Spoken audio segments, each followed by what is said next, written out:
Finalmente vamos a hablar de la tecnología que hace secuenciación en tiempo real. Esto también se conoce como secuenciación de tercera generación y tenemos dos equipos, dos empresas que están liderando este tipo de tecnología.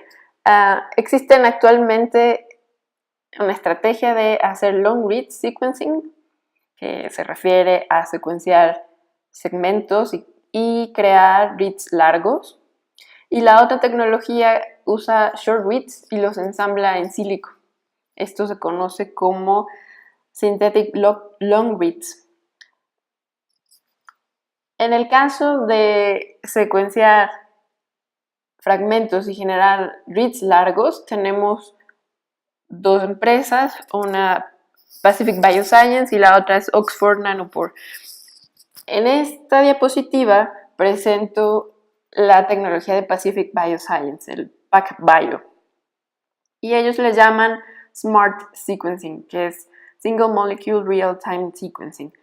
Como ya lo habíamos visto, la polimerasa está adherida a la base de este pocillo, que a su vez está en contacto con una cámara que va a detectar las diferencias en fluorescencia.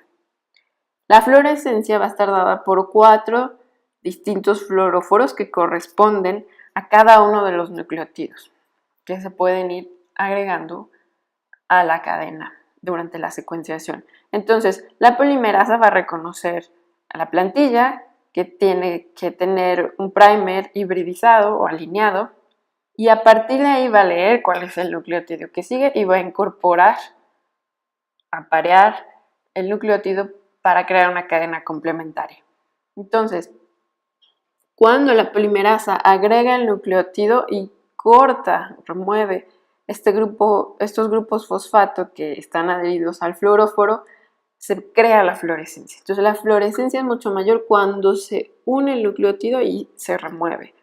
Esto requiere que la polimerasa también sea una polimerasa especial, es una polimerasa modificada genéticamente para poder hacer esto, como ya les había comentado anteriormente. Entonces la fluorescencia se detecta aquí y conforme se va alejando este grupo fosfato con el fluoróforo, se pierde la fluorescencia. Aquí vemos un gráfico de cómo se detecta esta fluorescencia durante el tiempo y la intensidad. Vemos que aquí en esta fase es donde hay mayor intensidad del fluoróforo del nucleótido que se incorporó. Y en este caso, como nos dice el ejemplo, es una guanina. Esta tecnología puede secuenciar fragmentos y generar reads muy largos. Y esto es porque también hace una secuenciación circular. Entonces la secuencia va pasando múltiples veces por aquí. Y esto va a depender de la longitud de la plantilla. Plantillas cortas pueden ser secuenciadas varias veces con relativa facilidad, pero al contrario, será muy difícil secuenciar muchas veces una plantilla de, por ejemplo, 3 kilobases. Sí lo puedes secuenciar una vez, pero será muy difícil volverlo a secuenciar en este mismo pocillo. Como les decía, también está la tecnología de Oxford Nanopore.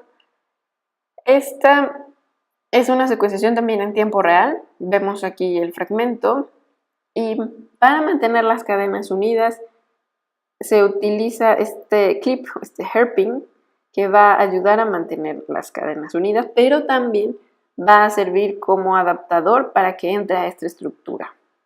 Esta estructura es una proteína que sirve como poro, por eso se llama nanopore. Es un poro que va a dejar pasar a la secuencia, a la cadena que se quiere secuenciar. Entonces, este sistema utiliza el cambio de corriente. Este es un gradiente de corriente, del positivo al negativo. Cuando entra el ADN, se va a detectar un cambio de corriente Y este cambio de corriente corresponde a un grupo específico de nucleótidos que se llaman K-meros. Esta es una traducción diferente. Traducción me refiero a base call, que es, acuérdense, detectar una fluorescencia o detectar un cambio de pH. En este cambio es detectar un cambio de corriente y traducirlo a un nucleótido o una par de base específica. Cada cambio de corriente que pasa por aquí va a detectarse como un tipo diferente que corresponde a un grupo de nucleótidos específicos. El aparato, como ya lo vieron en clases anteriores, que es la superestrella de este Oxford Nanopore, es el MinION, y lo pueden llamar en español Minion. Y este aparato incluso está en la Estación Espacial Internacional. Aquí tenemos una fotografía y vemos el tamaño pequeño de este, es como un power bank. Ya lo vieron que cabe en la palma de su mano. Entonces, es una opción muy dinámica por el tamaño y por la calidad y longitud de los reads que genera. Hemos visto entonces diferentes tecnologías para generar reads o secuencias a partir de una plantilla de ADN. Cuando sabemos que la secuencia contiene una adenina, guanina, citosina, timina, entonces tenemos que ensamblar los reads generados. Entonces el último paso en el análisis de datos es el alineamiento de los reads. Y esto se puede hacer desde dos perspectivas. La primera es alinear los reads a un genoma de referencia. Por ejemplo, si nosotros quisiéramos secuenciar nuestro genoma, los reads que se generaran los alinearíamos a la secuencia del genoma humano que ya está descrita. De hecho, ya hay varios genomas de humanos que están publicados. Entonces, esa secuencia la conocemos, es nuestra referencia y podemos ahí alinear los reads que se generen de nuestra propia secuenciación.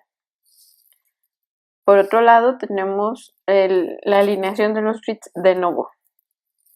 Esto es cuando no se conoce el genoma, vamos a utilizar diferentes herramientas informáticas para saber qué parte o qué pieza va con cuál otra de este rompecabezas.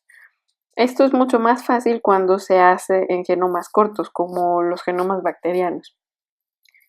Y es particularmente difícil en genomas largos, como en genomas de algunas plantas. Vamos a ver aplicaciones puntuales y les voy a mencionar algunos ejemplos. El primero es, como ya hablé, alinear unos reads a una secuencia o en una secuencia que no se conoce. Esto es sequencing de novo. Ya tenemos los reads y se tienen que ensamblar.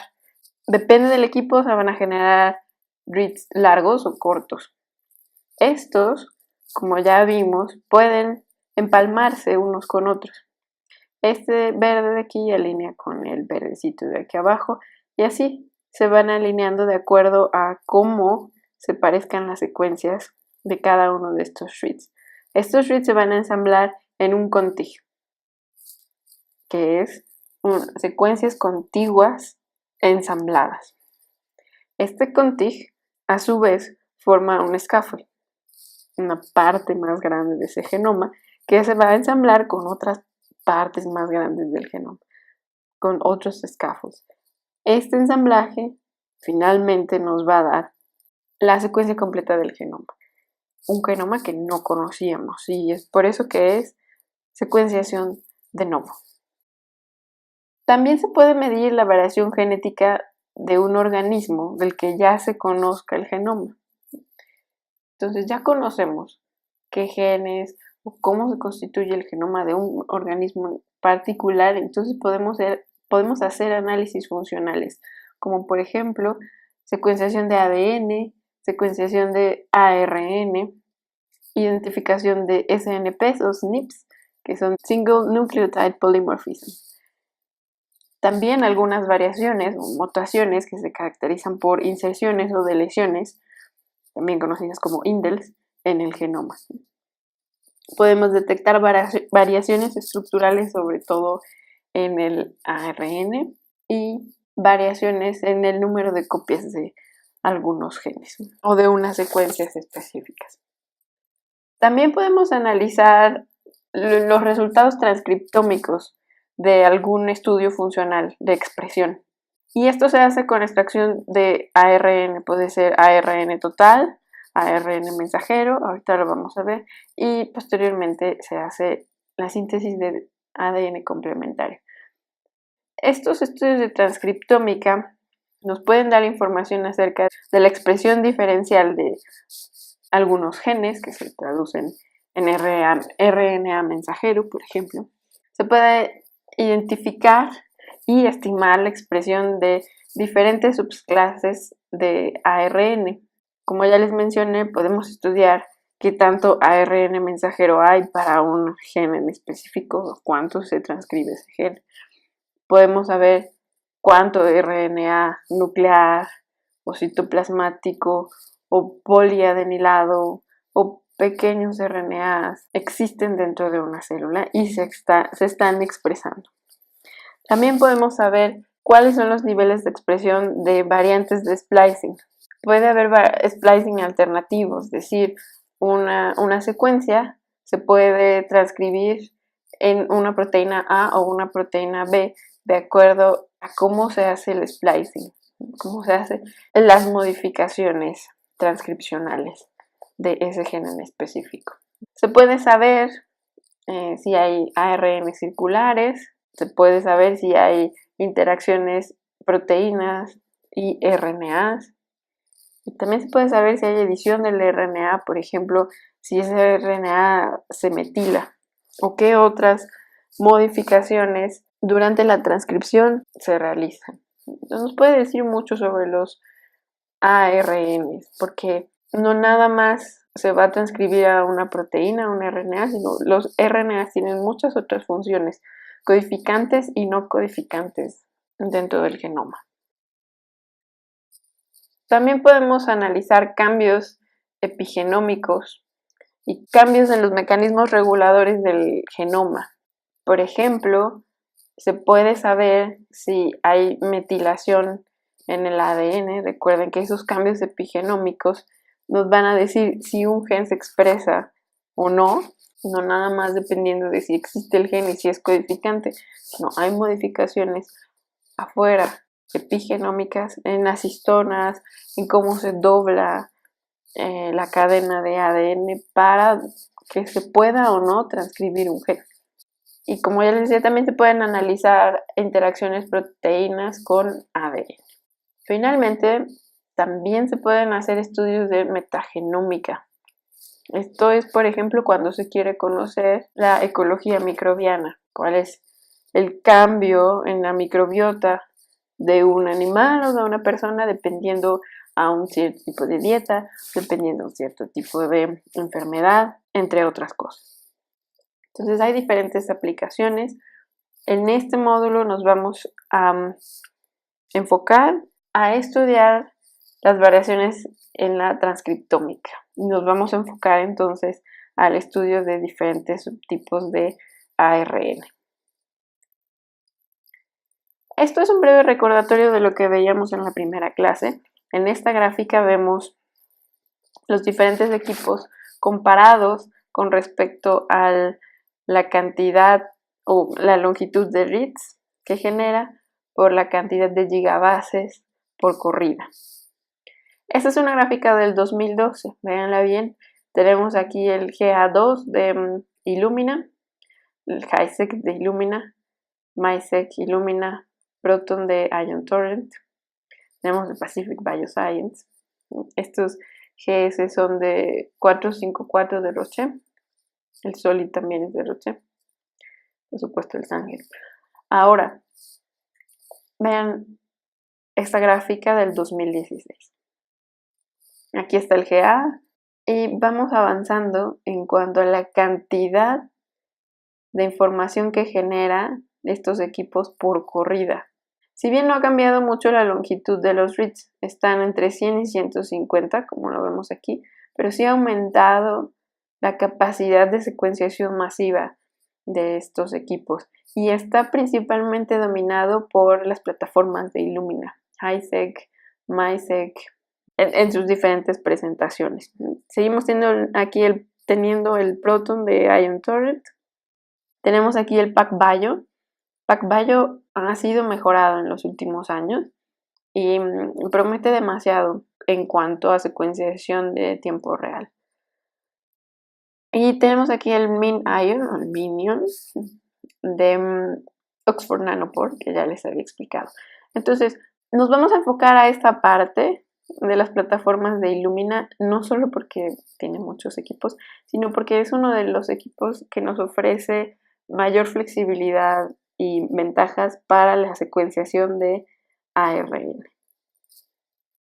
Vamos a empezar con qué es lo que nos ofrece Illumina. Las plataformas de Illumina corren o hacen los procesos de secuenciación en estos chips. Son como unos vidrios muy largos, como un portaobjetos. Este chip se divide en 8 canales, que son líneas. Aquí si cuentan son 8.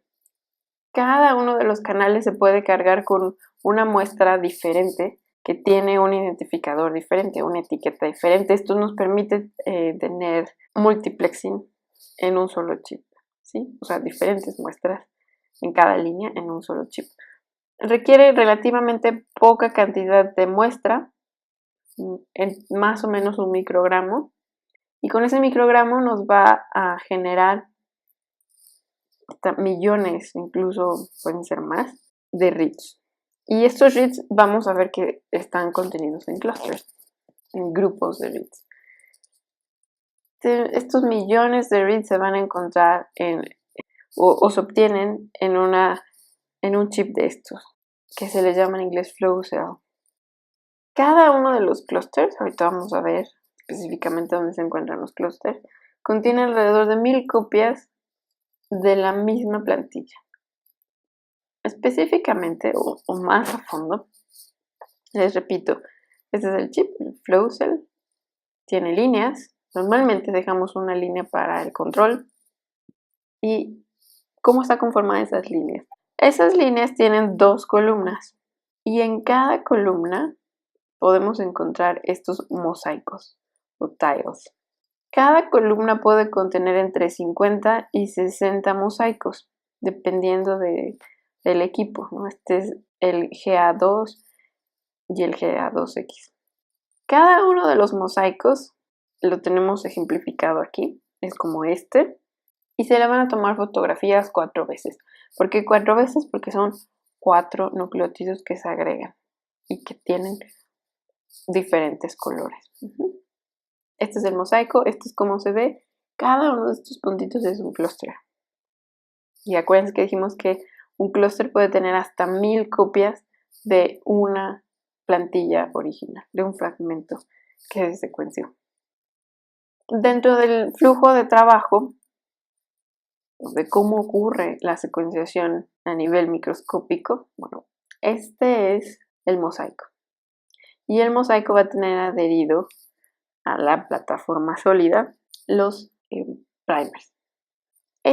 Todo esto se lleva a cabo dentro del chip en un ambiente controlado dentro del equipo. Entonces, en realidad se puede hacer en cualquier lugar mientras, por supuesto, se haga dentro del equipo. No necesitamos entonces medidas de seguridad extra, porque la secuenciación se hace dentro del chip y se forman clusters, grupos de amplificados de secuencia que se van a unir aquí a estos primers, como lo ven aquí. Un breve repaso de cómo se hace la preparación del material genético, en este caso ARN, para la secuenciación. Bueno, vamos a extraer RNA, puede ser RNA total o RNA mensajero.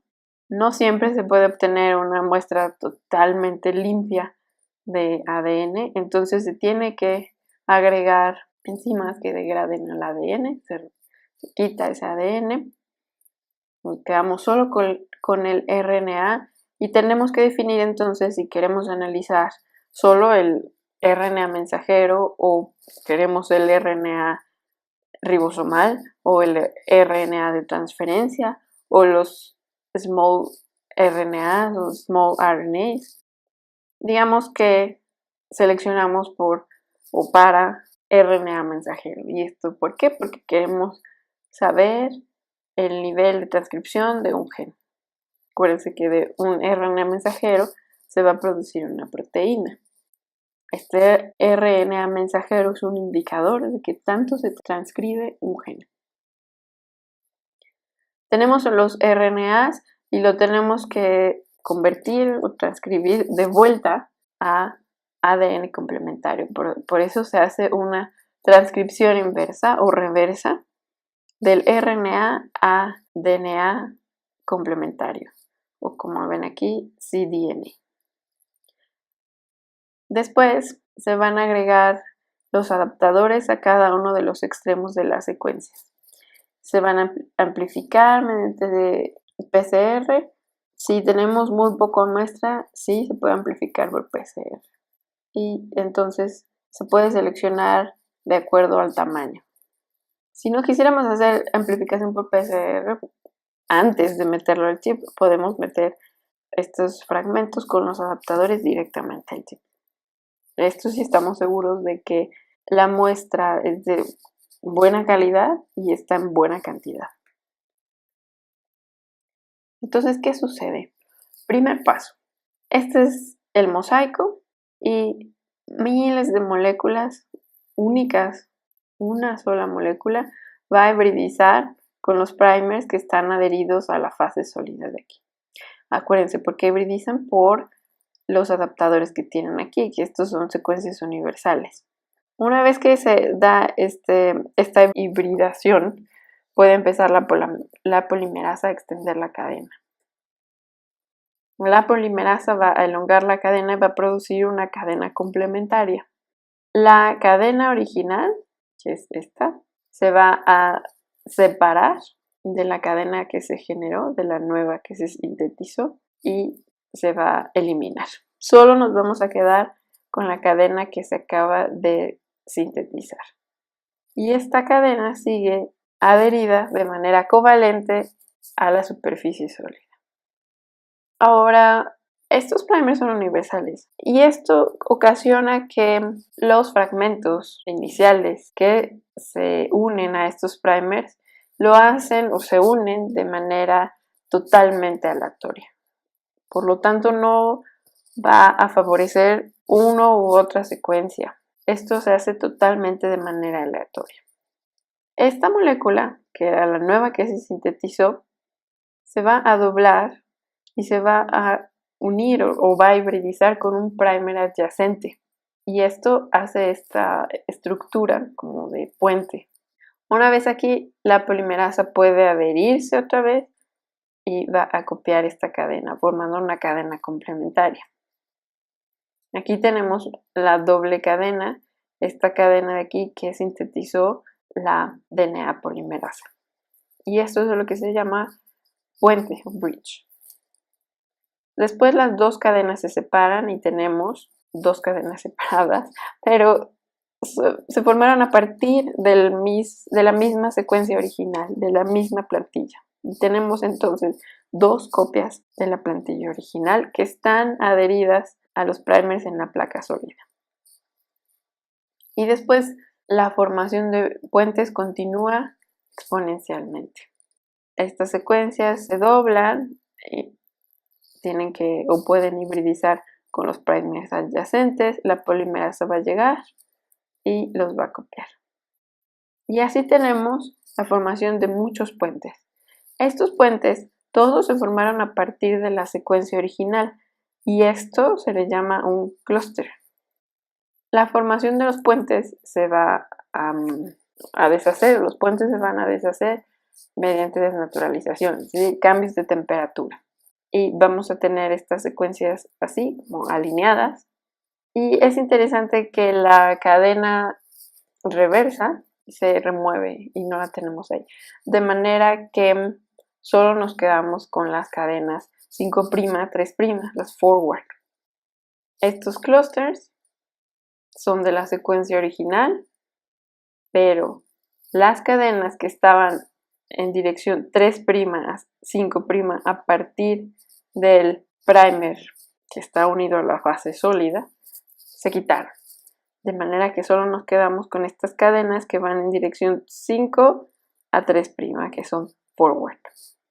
Los extremos 3' se van a bloquear.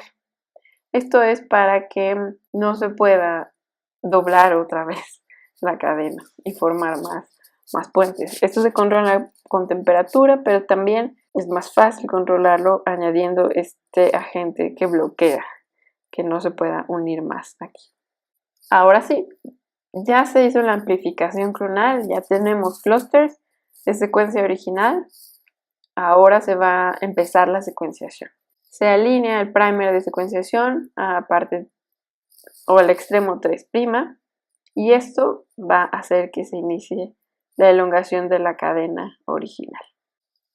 El proceso de secuenciación, como ya lo vimos, necesita de una enzima, una ADN polimerasa y 4 nucleótidos. Los 4 nucleótidos son nucleótidos modificados. ¿Por qué? Porque tienen un fluoróforo y porque, por supuesto, emiten una señal, pero tienen una característica específica que es la terminación de la replicación. Estos nucleótidos están modificados químicamente de manera que, uno, pueden emitir luz a diferentes longitudes de onda cuando se excita el fluoróforo. Por eso tenemos diferentes colores, rojo, azul, amarillo, verde, porque estos colores se excitan, o estos fluoróforos se excitan a diferentes longitudes de onda y van a producir emisión, van a emitir luz también a diferentes longitudes de onda, de manera que se pueda captar y se pueda saber exactamente, este es rojo, este es amarillo, por ejemplo. Otra característica de por qué están modificados químicamente es porque terminan la replicación. Son nucleótidos de terminación, como ya lo habíamos visto desde el método de Sanger y como lo repasamos en la secuenciación cíclica de terminación, que es la de Illumina. Cyclic Reversible Termination, CRT, como lo vimos anteriormente. Pero acuérdense que estos fluoróforos están modificados porque la secuenciación continúa, entonces la terminación es reversible, es decir, se puede remover el factor que inhibe la terminación de la cadena. Un recordatorio, este es el fluoróforo, este es un nucleótido, aquí tiene toda esta cadena que corresponde al fluoróforo y se quita. Esto se quita para que ya no siga emitiendo luz. Cuando se quita, ya no vamos a tener interferencia.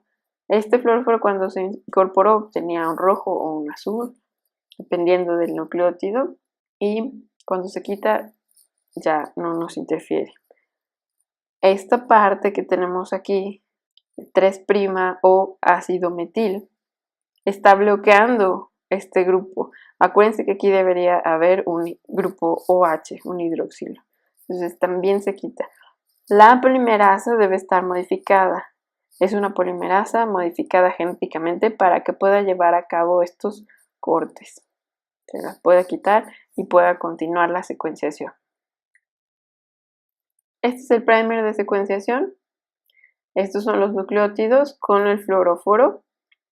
Cuando la polimerasa encuentra que puede alinear uno u otro nucleótido a la cadena que se está elongando, lo une y se emite un láser de excitación. Y tenemos una respuesta de emisión en donde detectamos que es un color rojo. Si es un color rojo, entonces corresponde a una T, como lo vemos aquí, ¿sí? Y así pasa sucesivamente. Bueno, se emite el color o la fluorescencia del color específico y después se tiene que quitar ese fluoróforo y permitir que el nucleótido reciba otro nucleótido modificado. Y así se va elongando la cadena, se va emitiendo una señal y después se quita el fluoróforo y se libera, por decirlo así, el nucleótido que se va añadiendo a la secuencia naciente. Otra vez, un resumen, tenemos los fragmentos de ARN, les ponemos adaptadores a ambos extremos de la secuencia. Cada uno de estos fragmentos se une a un primer específico en diferentes partes del chip. Después se va a hacer la amplificación por medio de puente. Vean, cada uno de los colores está formando estos puentes. Se van a hacer más y más copias de estos diferentes colores. Hacemos 2 copias, se vuelve a formar el puente y así sucesivamente hasta tener muchas copias de la misma secuencia primaria u original en este grupo, que es el clúster. Tenemos el clúster rojo, el clúster azul, el clúster verde. Acuérdense que cada uno de estos fragmentos se une de manera aleatoria, ¿sí? Este pudo haber quedado aquí, este por acá. ¿Vale? No favorece la unión de uno o de otro. Al final se hace la secuenciación, hacemos el base call, que es la traducción, se escanea la señal y leemos cuál es el fluoróforo que se incorporó en ese ciclo. Para saber cuál fue el fluoróforo que se añadió en ese ciclo, se toman fotografías. Habíamos dicho que se toman 4 fotografías por ciclo. ¿Por qué 4 fotografías por ciclo? Porque cada uno de los colores se detecta a una longitud de onda diferente. Entonces la cámara tiene que ajustar para diferentes longitudes de onda y detectar rojo, amarillo, verde o azul. Y tenemos un acercamiento. Este es un tile, un mosaico, y todo este es el chip. Puede ser una línea también. Aquí otro ejemplo, este es el mosaico y cada uno de estos colores refleja un clúster. ¿Por qué se tiene que hacer amplificación? Pero acuérdense que habíamos comentado que los equipos no pueden detectar un solo evento de fluorescencia. Tendría que ser muy potente. Entonces se hacen un montón de copias que son iguales. Entonces, cuando se hace la secuenciación, en un ciclo se pasan todos los nucleótidos, se toma la fotografía de los que fueron añadidos y todos en ese clúster debieron de haber añadido una T, por ejemplo. Entonces, si todos añadieron una T, deberían todos verse rojos. Ese conjunto de fluorescencia es mucho más fácil de detectar para cualquier cámara. Aunque sea muy sensible, es mejor tener una señal más fuerte. Ya hemos visto cómo se lee. Básicamente, si ese clúster nos da un color verde, en ese ciclo se agregó una citosina. Si ese clúster nos da un azul, en ese ciclo se agregó un azul. Entonces, todos estos son los ciclos. Vemos cómo se va elongando la cadena. La cadena tiene una C, luego una A, luego una T, que tiene un color rojo, luego una C, porque tiene un color verde, y así sucesivamente. Hay muchas plataformas de Illumina disponibles en el mercado. Estas son diferentes por diferentes características, principalmente la cantidad de datos que generan por corrida y la longitud de los reads puede ser y la cantidad de reads que puede generar. Aquí tenemos esta comparación de estos equipos, el Minisec, MySec, etc. Estos van en orden creciente de acuerdo a la cantidad de información que generan. El HiSec 10 genera hasta 1800 gigabases de información por corrida con un máximo de 6,000 millones de reads. Y la longitud de los reads está alrededor de los 150 pares de bases y los secuencia 2 veces. Actualmente el más poderoso es el Novasec, que promete generar alrededor de 6,000 gigabases de información con 20 gigabases de reads, 20,000 millones de reads de 150 pares de bases, ¿sí? Este equipo todavía no está como tal a la venta. Bueno, tal vez lo veremos muy pronto en algunos laboratorios. Pero es para que vean la capacidad de cómo va aumentando o mejorando cada plataforma. Y lo que se quiere entonces, como lo dijimos desde el principio, es secuenciar genomas en menor tiempo y en menor costo, con una plataforma que nos dé la facilidad de ensamblar las secuencias de una manera más exacta y con menos tiempo también. Algunas características generales de la plataforma de Illumina. Bueno, vimos que los reads son de una longitud fija, son de 150 pares de bases, ¿no? Normalmente, dependiendo del equipo. Los nuevos equipos, como vimos, generan reads de 150 pares de bases. Algunos otros generan de 300 pares de bases y otros más pequeños de 50. Pero cada equipo tiene una especificación. Si ese equipo dice que genera 150 pares, un read de 150 pares de bases, bueno, no cambia. Es siempre de 150 pares de bases.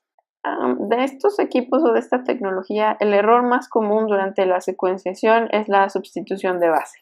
Es decir, que en la cadena, en la plantilla, en el template, hubiera una adenina y por error se le agrega una citosina a la cadena naciente. Sin embargo, la exactitud es muy alta. La tasa de error es de menos de 0.1%. Y en estos casos, los errores por inserciones o deleciones son raros. Inserciones es que se ponga pares de bases extras que no estaban ahí, o deleciones es que no las ponga en la cadena, no salga más pequeña, casi no sucede, es muy raro.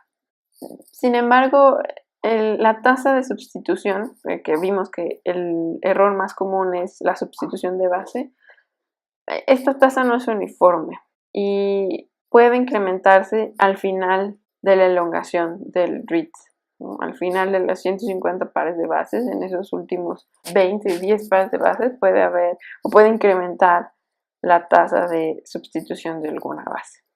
Sin embargo, también esto puede depender de la secuencia original.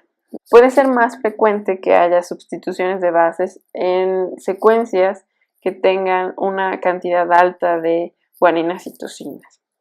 Entonces, también, bueno, depende de la secuencia que estemos tratando de secuenciar. Y ya hablamos mucho de qué es un read. Un read es el fragmento de ADN que se genera a partir de una plantilla. ¿Cómo se ven unos reads? ¿Cómo son o cómo es su composición anatómica, por decirlo así? Aquí tenemos un ejemplo. Este es un formato en FASTA-Q que nos muestra un read. Y lo que nos está reportando aquí es la secuencia de nucleótidos y la probabilidad de que haya nucleótidos que se tradujeron de manera incorrecta. Es decir, que hubo un base call erróneo. A partir de un fluoróforo era una A, pero en realidad se puso una T. Eso es también lo que nos dice. ¿Cómo nos los dice? Bueno, este formato FASTA-Q nos está enseñando 4 líneas. La primera línea, seguida de la arroba, tiene el identificador único para ese bit. En este caso, en el ejemplo, es sequence 1. La segunda línea tiene la secuencia. Hasta aquí todo bastante claro. La tercera línea tiene un símbolo. Este símbolo es un símbolo de más. Puede contener o no un identificador único, una etiqueta única para ese bit. Pero siempre vamos a tener este más.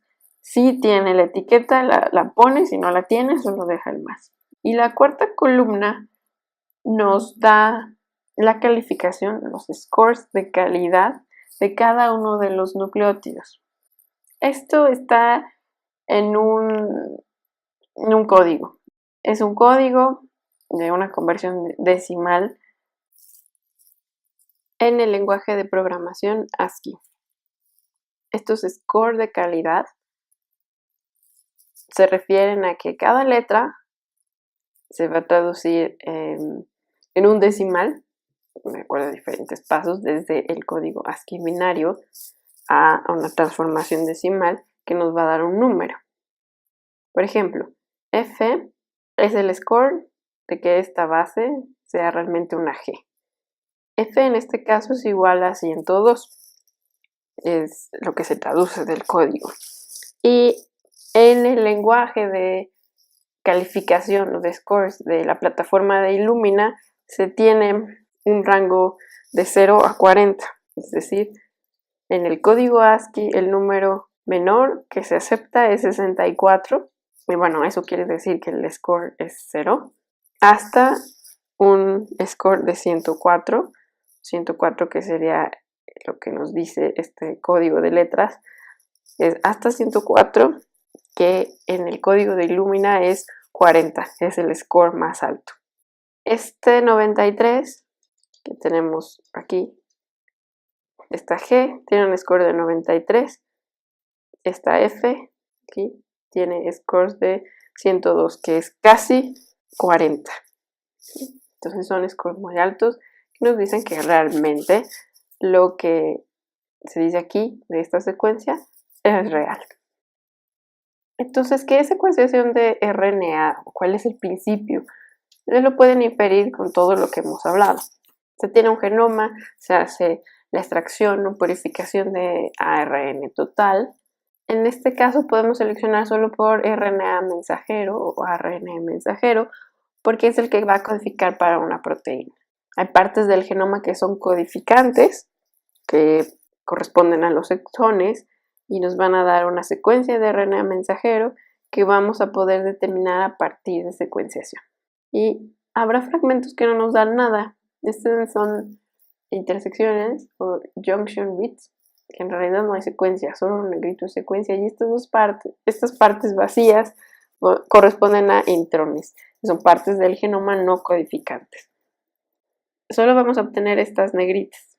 En realidad, todo esto es el gen, pero lo tenemos vacío aquí porque esto es RNA mensajero, y entonces esta parte del gen es no codificante, no va a estar en el RNA mensajero. Entonces tenemos junction bits, estas partes que están en los extremos de intrones, y los exonic bits, que son parte de lo que se transcribió a ARN mensajero.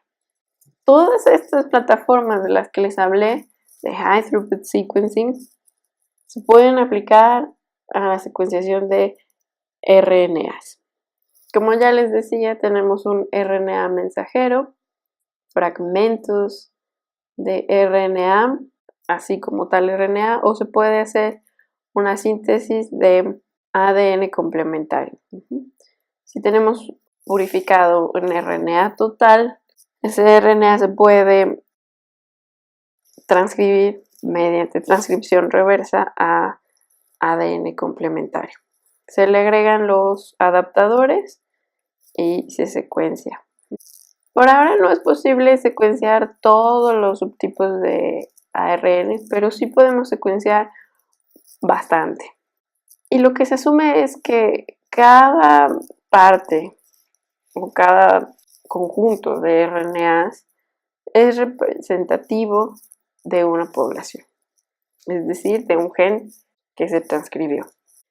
Aquí una repetición: cuando hacemos secuenciación de RNA tenemos exonic bits, junction bits, también tenemos RNA con poliadenilados. Cuando hacemos la secuenciación de estos RNAs, lo que se asume cuando se analizan las secuencias es que mientras más se transcribe un gen, más abundancia tendremos en los RNAs que se extrajeron. Entonces vamos a tener muchas más copias de ese ARN. Esto se va a traducir en un nivel de expresión. A más número de copias de RNA mensajero, mayor expresión de ese gen. Y se puede traducir en que si ese gen se tradujo o se transcribió en RNA mensajero, ese a su vez será traducido en proteína. Entonces nos habla de la expresión de ese conjunto de RNAs. Para finalizar esta parte, Un resumen de lo que hemos visto, repasamos el dogma central de la biología molecular, vimos a qué se refiere la secuenciación de primera generación con el método de terminación de cadena o la secuenciación de Sanger. Después revisamos varias plataformas y cómo funcionan para hacer secuenciación de nueva generación y la separamos en secuenciación de segunda generación y secuenciación de tercera generación, que están representadas por los secuenciadores de tiempo real, secuenciación en tiempo real. Y al final revisamos en detalle cómo funciona la plataforma de Illumina para utilizar este conocimiento en las aplicaciones que nos ofrece la secuenciación de RNAs. Como les había dicho, el módulo está dividido en 3 grandes partes. Con esto terminamos la parte de secuenciación de nueva generación y vamos a entrar de lleno a la secuenciación de RNA. Gracias.